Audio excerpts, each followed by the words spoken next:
السلام عليكم. دقائق قليلة ربما تساهم في تغيير حياتك بشكل كامل.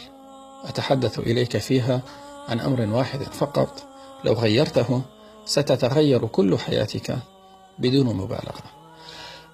أبدأ هذه الدقائق مع قصة صديقي المقرب جدا مني الذي يحكي لي فيقول: لدي عادات سيئة كثيرة وتقصير في الكثير من العبادات، ولطالما عملت على إحداث تغيير في حياتي، وكنت دائما أفشل وأعود لما كنت عليه. فرغم عملي لدين الله والقيام بأعمال تطوعية، إلا أنني أحتقر نفسي لأنني لا أصلي الفجر في جماعة، وكذلك لأنني لم أستطع أن أحافظ على ورد قرآني يومي إلا في رمضان، وكذلك أذكار الصباح والمساء أنساها رغم سهولتها. وكذلك من عاداتي السيئة أنني كثير السهر، وأنني أتأخر على مواعيدي ولا أعلم أبنائي رغم معرفتي بأهمية ذلك. وكذلك لدي تهاون في النظر للمحرمات، وكذلك إدماني على الفيسبوك لوقت طويل يوميا. هذه أكثر الأمور التي كانت تؤرقني، ومنذ سنين طويلة وأنا أحاول تغيير كل هذه العادات، وأقوم بذلك يوما أو يومين أو يزيد قليلا، ثم أفشل وأرجع مجددا كما كنت، حتى يئست من نفسي، وأصبحت إرادة التغيير عندي أضعف بكثير من قبل. ولكن كان هنالك موضوع واحد فقط يقض مضجعي، وهو عدم صلاة الفجر في جماعة، بل أحيانا للأسف عدم صلاتها في وقتها. واتخذت قرارا، وهو أن أحافظ على صلاة الفجر في جماعة فقط، لا شيء غير ذلك. سأقبل نفسي مع كل العادات السيئة التي لدي، وأنا مستعد أن أضحي بكل شيء حتى أحافظ على صلاة الفجر في جماعة فقط. مع هذا التركيز بدأت في التفكير. سألت نفسي: لماذا لا أصلي الفجر في جماعة؟ أجبت: لأنني لا أستيقظ بسبب طول السهر.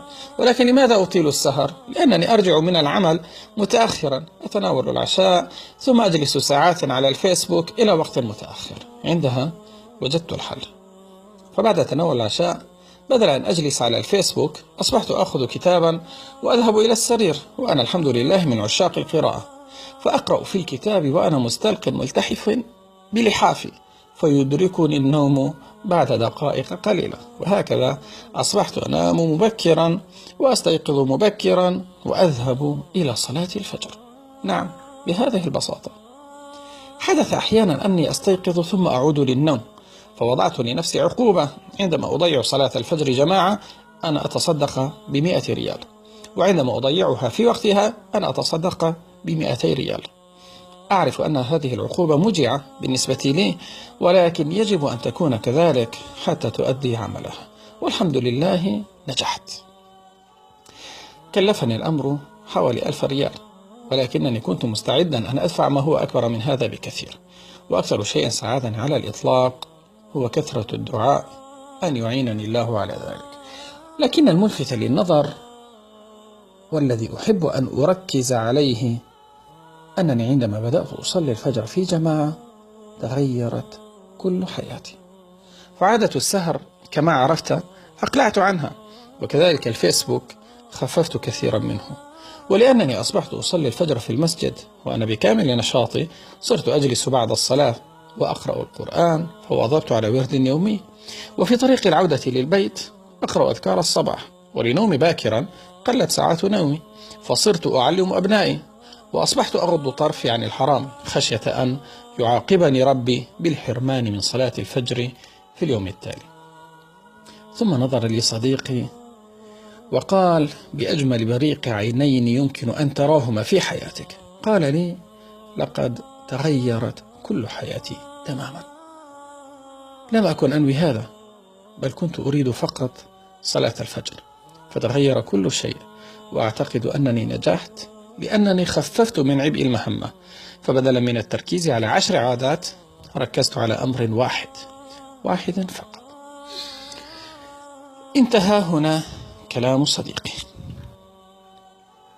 في نفس اليوم الذي سمعت كلامه هذا حدث أنني قرأت في كتاب قوة العادات لتشارلز دوهيك، وقرأت فيه فصلا بعنوان العادة المحورية. تحدث فيه الكاتب عن نفس الموضوع تماما. فكرة هذا الفصل أن هنالك عادات محورية ترتبط كل العادات بها، فلو تغيرت لتغير كل شيء. ويضرب على ذلك مثالا عن التدخين وعن البدانة، وقصصا لأشخاص تغيرت حياتهم عندما غيروا عادة واحدة. إذا ليس بالضرورة أن تكون هذه العادة هي صلاة الفجر، بل ربما تكون الغضب مثلا، فالإنسان كثير الغضب يتوقع منه عادات سيئة كثيرة. فالغاضب يكون كثير العجلة، قليل الصبر، فاحشا في القول، ويمكن أن يكون لديه عادات أخرى سيئة كقطع الرحم وإساءة العلاقات والجوار، وربما الكفر اللفظي وغير ذلك كثير. ربما تذكرت أنا حديث رسول الله صلى الله عليه وسلم عن أبي هريرة قال: جاء رجل إلى رسول الله صلى الله عليه وسلم فقال: مرني بأمر. قال: لا تغضب.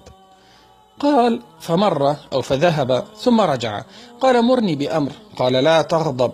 قال: فردد مرارا كل ذلك يرجع فيقول: لا تغضب. انتهى الحديث. مع إصرار الرجل وكثرة عيوبه، إلا أن الرسول صلى الله عليه وسلم لم يذكر له إلا عادة واحدة فقط، وكأنه صلى الله عليه وسلم يقول له: إنك لو أصلحت هذا الأمر صلح كل أمرك. أخي، ابحث عن هذه العادة وغيرها، واستعن بالله ولا تعجز.